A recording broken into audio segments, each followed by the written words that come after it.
Doing well. All right, got to read this disclaimer. Okay.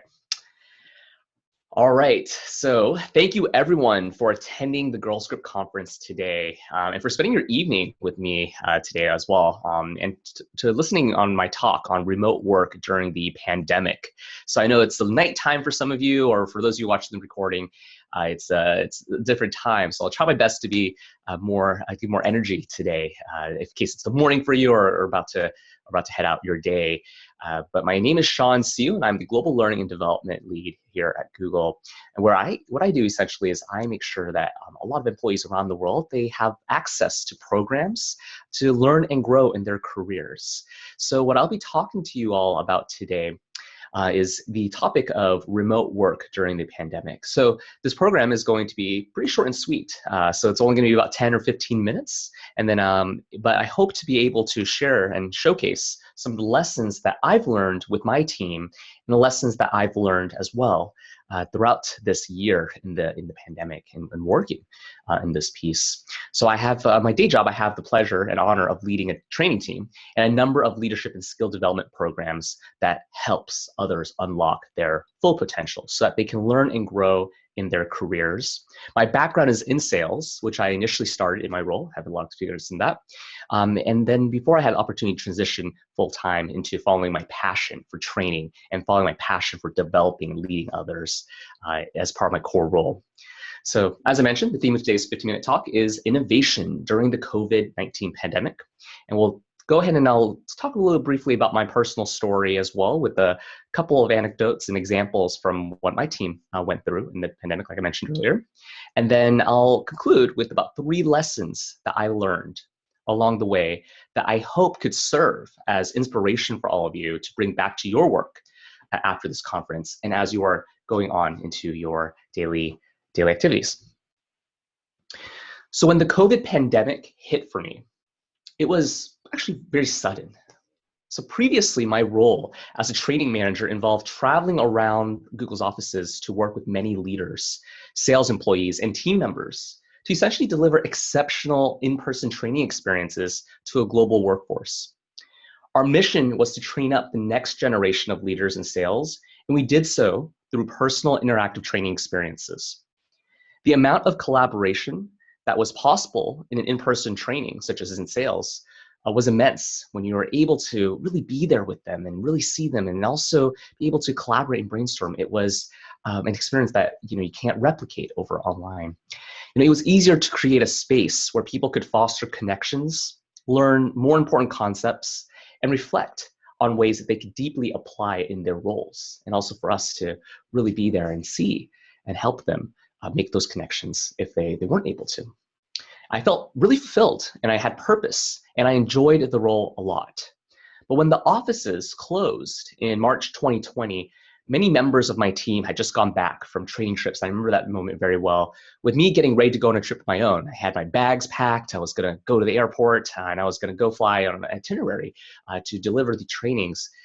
But pretty much almost overnight and continuously, travel restrictions around the world quickly became more and more restrictive. And before I knew it, it wasn't even possible to go into the office in my hometown. And unfortunately, we've seen the devastation that has caused, and very unfortunate in the meantime. So we had to transition. So with my training team strategy being largely centered on in-person training, what kept me up at night at that moment in time was, how are we going to train up the entire global workforce here for our organization, including new employees who would be starting out remotely? This is difficult. Our team had to be creative from our kitchens, living rooms, and bedrooms and bathrooms, and in some cases, to innovate in order to provide a world-class experience to employees who were essentially depending on us now. Now, we took it on as a challenge.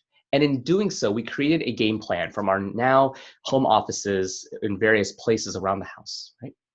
So we created a game plan on what we were going to do to transition our in-person strategy to a remote-first strategy, which we were already playing with before. And we also created a change management strategy and identified ways to move our in-person program to a remote-first system. In doing so, our entire team was able to up-level ourselves on new tools and techniques and technologies that allowed us to design e-learning based courses that were just as interactive and impactful as in-person programs in a very relatively short amount of time. We utilized concepts in design thinking and rapid prototyping, where we would essentially create initial drafts of training programs, pilot it with audiences throughout the globe, and make changes before launching them to more individuals. Ultimately, I attribute the success to our transition to three things. And they were, one was teamwork. Without my team and without being able to collaborate with the team, it would have been successful.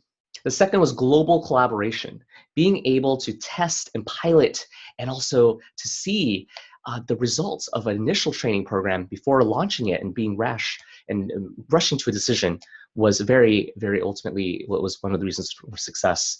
And third was ensuring that we had a growing mindset, which is essentially the ability to adapt to changing environments and needing and wanting to grow and believing that we can grow as a team, because we essentially learned a lot of new strategies and new technologies that were uncomfortable and weren't necessarily part of our day-to-day. We had to transition to something new. And these three reasons were the reasons we were able to successfully transition to a new system and a remote training strategy within just a very short amount of time, and had everyone also bring along with us. The end result was that we were able to create multiple comprehensive online programs, received great buy-in from various stakeholders and leadership teams, and ultimately received even higher satisfaction for our employees with the new system versus the old.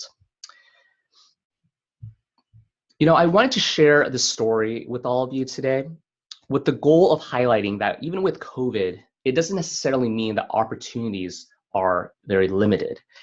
Roles before COVID, yes, there may have been some changes, and those programs may not make sense anymore in this current environment, or may not even be possible to do. But actually, when you take a look at it, innovation opportunities to adapt in this new environment are vast. If you're willing to take a step back and think of creative solutions, receive buy-in from leadership and receive buy-in from your stakeholders and all those around you, and ultimately are able to test, get data, and prove your concept before launching and be able to launch it to new demographics and have solutions.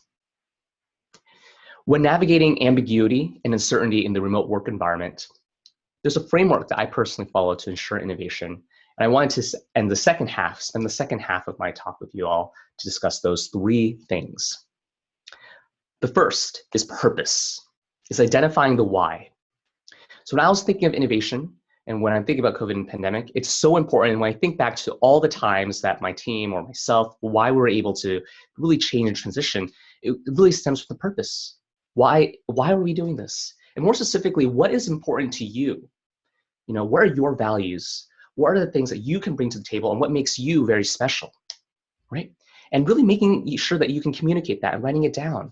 Because what you want to do is we need to look at the business, right? What's important to the business? And ultimately aligning personal values and vision to your role to essentially be able to solve real business problems.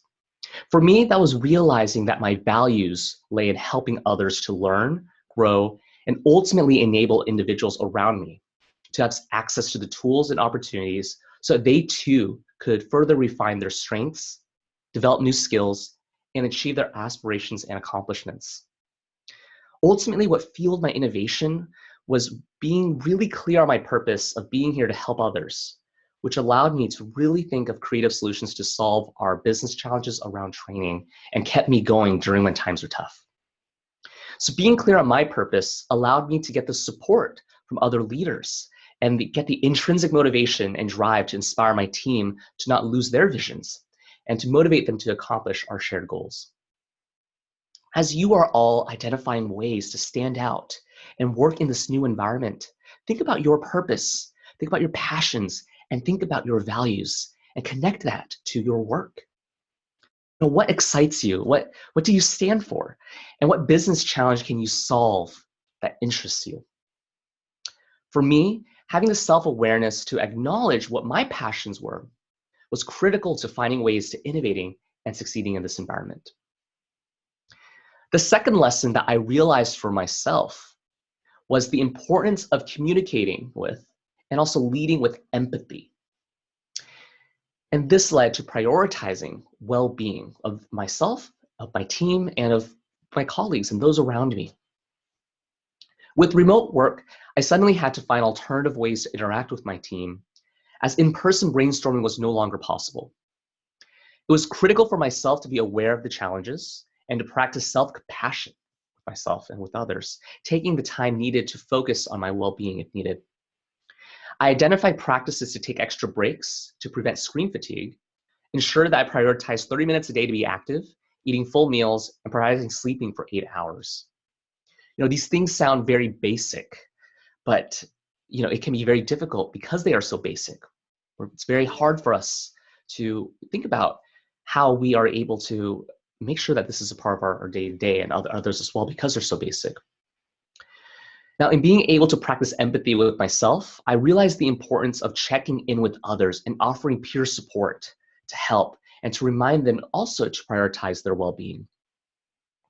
Being empathetic and there for your colleagues above and beyond just work is just as important, if not more important, than having a meeting on a business update or having a networking conversation or asking help right away, as work and life are intermingled during this time. Think of ways that you can support yourself and also lift up others around you who may be facing more challenges. Now, the third wave in COVID in the work environment, and the third tip, my last one, was prioritize the most impactful opportunities. With work and life now under the same environment, it was important for me to really prioritize what I and my team was doing. Naturally, we are typically able to produce more work due to the convenience of having a computer in front of us, which could lead to overcommitment and taking on more tasks than you or team or whoever can handle, and which can potentially lead to compromises in well-being. To prevent this from happening for me and my team, so I can focus on sustainability, well-being, and productiveness during the remote work environment, I established a new prioritization exercise with my team so that we can go over on a regular basis what are the most important challenges of our team are facing now, what are the new ones coming in, and do we need to deprioritize anything, and how do we communicate that to our stakeholders? When new requests for work would come in, these would be prioritized against current projects, with some current projects potentially being dropped or rephrased or pushed out or changed in a way so that we can prioritize really the biggest opportunities here and reevaluate. So the conversation more became, instead of let's do everything, we can do it all, let's really focus on what matters and really focus our time on the most impactful things. And having a structured prioritization process allowed me to really see how much time I and my team could reasonably dedicate to a task, and allowed an easy way to advise my leadership on what we were or were not going to focus on and why, and what alternatives we can do instead if we were not going to focus on that particular task. Everyone understands because we ultimately focused and reprioritized our time to the most impactful opportunities for our team, for ourselves, and for our business. So with that, I'll leave and end my official talk today to remind everyone that remote work is a time not of limited opportunity, but one of ample opportunities to innovate in ways that you wouldn't be really possible during a full, non-remote environment. It's really a chance for you to really shine and really see what you can really bring to the table, reflect on yourself, and also reflect on what ways you can continue to innovate and change about something. For me, having a framework that was centered around finding purpose in my work, practicing empathy, and prioritizing well-being that's centered around others and ensuring active prioritization was and continues to be critical to my success of innovating in the workplace environment. And as you are all thinking about innovation, think about your purpose, think about your well-being non-negotiables, and think about what are the most impactful opportunities that you can do for your work or for what you want to do in the future. And what steps can you get there, and what you can bring yourselves. And remember, perhaps the most important tip of all is to never give up. Never give up. And with that, I'll end the official presentation for today. I hope that you all feel wonderful, and I hope that everything is great with the rest of the conference. And for those of you watching right now, thank you for listening to my talk.